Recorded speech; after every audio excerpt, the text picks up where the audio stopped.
जय गुरु जी। ऐसा है कि मैं इतना लकी हूँ, इतना खुशनसीब हूँ, इतना भाग्यशाली, जितने मर्ज़ी आप लफ़ज़ इसमें जोड़ सकते हैं। क्योंकि महाराज के पास जो है ना, कई बार मैंने जो सुना है, थोड़े टाइम में मैं जुड़ा हूँ 28 साल के बाद। थोड़े टाइम में मैंने ये चीज़ सुनी है, जानी है, परखी है कि महाराज के पास जब भी कोई जाता था ना, तो महाराज उसको बुलावा भेजते थे कि तू आ इधर, या किसी कोई संगत संगत से आगे ले जाती थी। मैं इतना खुशनसीब हूँ, मेरे इतने कर्म अच्छे होंगे पिछले जन्मों के कि महाराज ये कपूरथला अपनी सिस्टर जो हैं कृष्णा बहन जी, उस उनको छोड़ के उसके बाद जब डिफेंस कॉलोनी जा रहे थे अपने मंदिर में, तो रास्ते में मेरी दुकान पड़ती थी और रास्ते में इतने शोरूम अच्छे-अच्छे थे। मेरी छोटी-सी दुकान थी कपड़े की। मैं 91 से वहाँ जीटी रोड कंपनी बाग के पास मैं दुकान करता था। तो महाराज ने, आप इस बारे में यकीन कीजिए कि मैंने अपने सत्संगों में बताया हुआ है कि महाराज ने बिल्कुल मेरी दुकान के सामने सड़क पार करते गाड़ी की ब्रेक ही वहाँ लगाई और ब्रेक लगा के बिल्कुल सीधा मेरा शो विंडो का जो इस साथ में पड़ता है, जिसे दरवाज़ा कहते हैं खोलने वाला, वो खोला और अंदर आके मेरे से सीधी बात रखी कि पैंटों का कपड़ा दिखा। और मैं महाराज को नहीं जानता था, महाराज मेरे को जानते थे। मैं ये बात पक्के अपने इरादे से कह सकता हूँ, अपनी एक किसी तरह की भी बात को जानता हूँ कि पता नहीं मेरे कितने अच्छे कर्म होंगे कि महाराज ने इतनी दुकानें छोड़ के सीधे मेरी दुकान पे आके मेरे से ये बात रखी कि पैंटों का कपड़ा दिखा भई। मैं ऐसा एक बात आपको ये ज़रूर कह सकता हूँ कि देखिए, मैं इतना ज़्यादा कोई ना तो ज्ञानी हूँ, ना ही मेरे को कोई ज़्यादा पढ़ाई का मैंने इतना ज़्यादा नहीं करा है। मैं सिंपल सीधा-सा दुकानदार ही रहा और मैंने 35 साल जो है कपड़े की दुकानदारी ही करी कि मैं सिंपल तरीके से अपनी दुकानदारी ही करता रहा हूँ। हाँ, ये बात ज़रूर है कि मैं चिंतपूर्णी महामाई को बहुत ही ज़्यादा मानता था। और उसके बाद मेरा लगाव ऐसा शंकर भगवान से हुआ, शिव जी से हुआ कि बस मेरे को जो भी कुछ चाहिए होता ना, तो मैं उन्हीं से बोल देता कि महाराज मेरे को ये चीज़ चाहिए, मेरे को वो चीज़ चाहिए।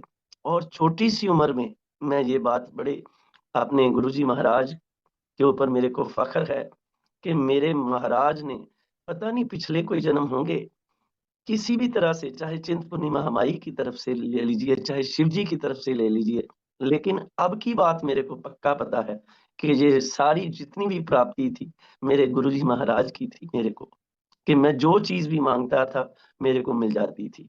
रही बात भक्ति की, मैं कोई ऐसा भक्त नहीं था, ना ही मैं भक्त हूँ। भक्त कहाना ही बहुत एक बड़ी डिफरेंट सी बात है कि हम भक्त कहने की बात सोचें, ऐसा बिल्कुल नहीं सोचना चाहिए।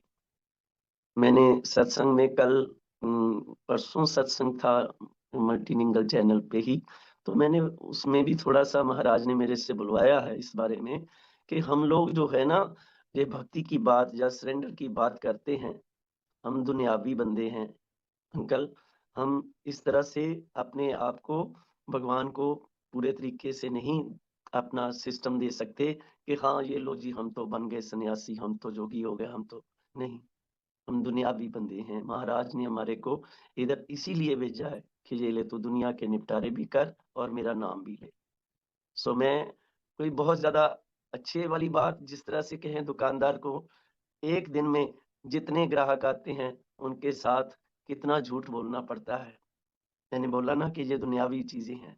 तो कौन कहेगा कि हम पूरे जिसे कहें कि दूध के नहाए हुए हैं कि लो जी हम तो 24 कैरेट के सोने हैं। नहीं, हमारे में सब कुछ है। हम तो जो दुनियावी बंदे होते हैं ना, ये जिस तरह से कहें ना कि जंग खाए हुए लोहे होते हैं।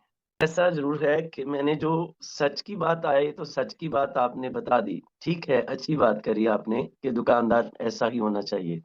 लेकिन मैंने झूठ भी बोला। मैंने गुरुजी से झूठ भी बोला कि जब मेरे को ₹5000 दे के गए ना सुदामा अंकल, जो भी मेरे को पता चला है आपके ये जो सत्संग में किसी ने कमेंट्स करा था, उससे पता चला कि 500 रुपया तो गुरुजी दे के गए, 5000 रुपया सुदामा अंकल दे के गए थे। तो जब मेरे पास ये अमाउंट आ गई ना, तो मैं ये बात के लिए परेशान हो गया कि ये तो मेरे को लॉस हो रहा है, कि मैंने पैंटें काट दी। अब झूठ बोलने की बात मैं मानता हूँ, भगवान के सामने मैं जब पेश हुआ, वहां पे गया, तो गुरुजी महाराज ने मेरे से पूछा कि किदा पैंटा बन गईयां। मैं उस टाइम बिल्कुल घबरा गया कि ये कोई इस तरह की बात किस तरह से कोई स्टार्ट में ही स्ट्रेट फॉरवर्ड पूछता है कि किदा पैंटा बन गईयां। मैं झूठ बोल पड़ा और मैंने कहा मैंने पैंटें सिर्फ काटी थी उस टाइम, और मैंने उनसे ये कहा कि हाँ बन गईयां जी।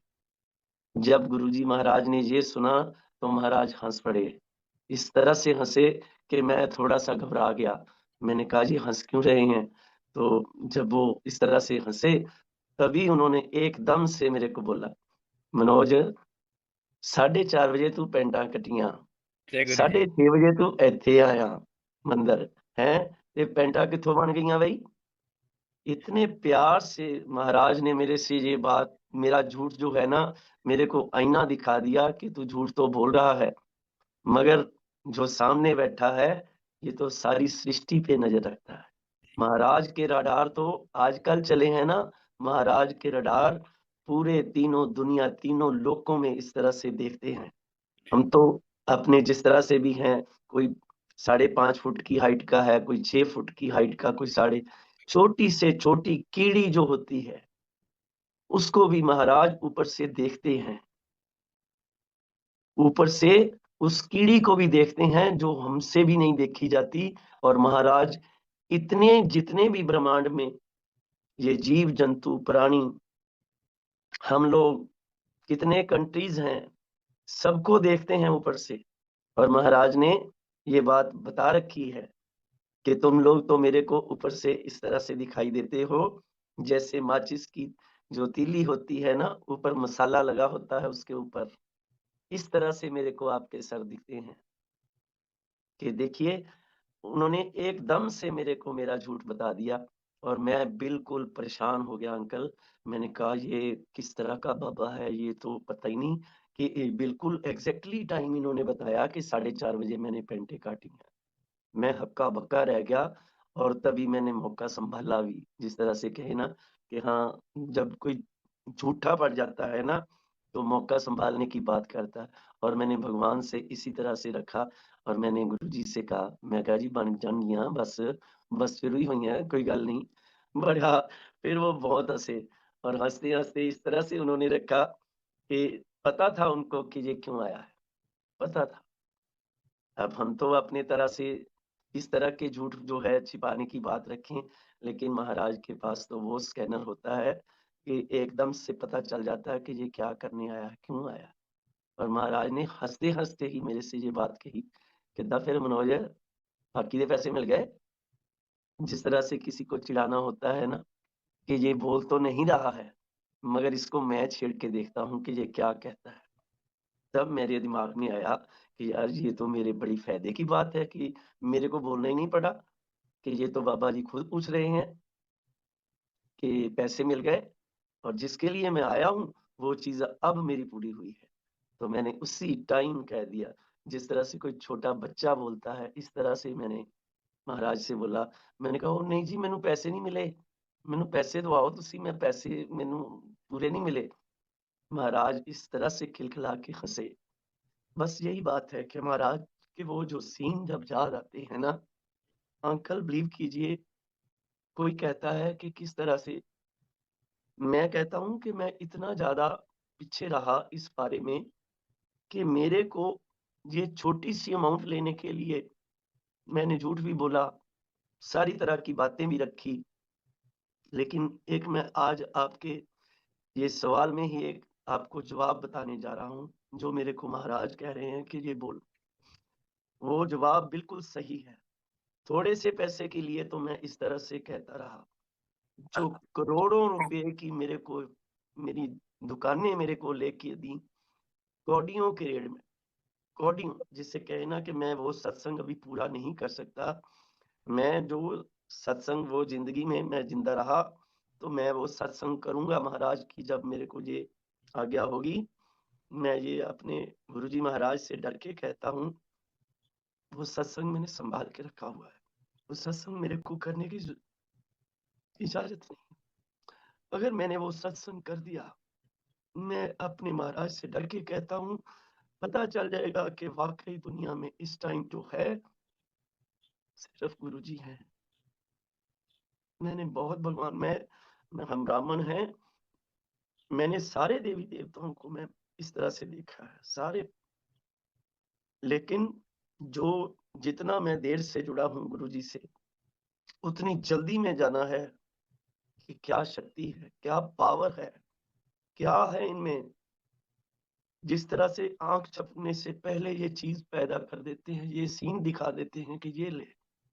अब बात आ गई कि मेरे इतने थोड़े से पैसों के लिए वहाँ पे ज़रूर गया, लेकिन करोड़ों की जो मेरे को ये चीज़ें दी हुई हैं, जब किसी को 28 साल बाद पता चले कि ये चीज़ें मैंने दी हैं तुमको, तो बताइए किसका रोना नहीं निकलेगा? थैंकलेस बंदा होगा वो जो इस तरह से भूल जाए कि मेरे को गुरुजी ने ये दिया है, कोई बात नहीं, ये तो मेरी अपनी है। नहीं, ये बात समझने की है। मेरे सत्संग में आपने सुना होगा कि देखिए किस तरह से मेरे से 3 बार किसी ने एग्रीमेंट करने के बाद भी पैसे कम करे, और जब पैसे देने की भी बात आई तो बोला कि ये भी नहीं। मेरा सत्संग, मैं छोटा-सा इशारा दे देता हूँ आपको।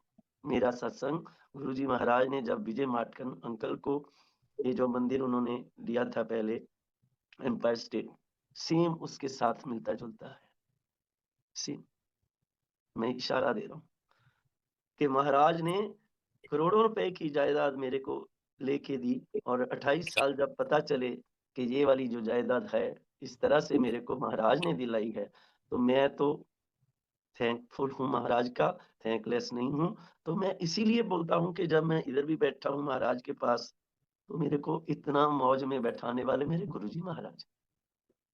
मेरा झूठ जो है उन्होंने माफ़ कर दिया है मेरे को, कि कोई बात नहीं, इतना छोटा झूठ जो है, वो उन्होंने मेरे को माफ़। और जो रही बात कि मैंने झूठ बोला, उसके लिए मैं कई बार ये जो चक्कर लगवाए सेवादारों के, कई बार इस तरह की बातें करी गुरुजी महाराज के बारे में कि ये जो चंद्रमा आपके सिर पे होगा, नागराज होंगे आपके गले में, तो गंगा बहती होगी।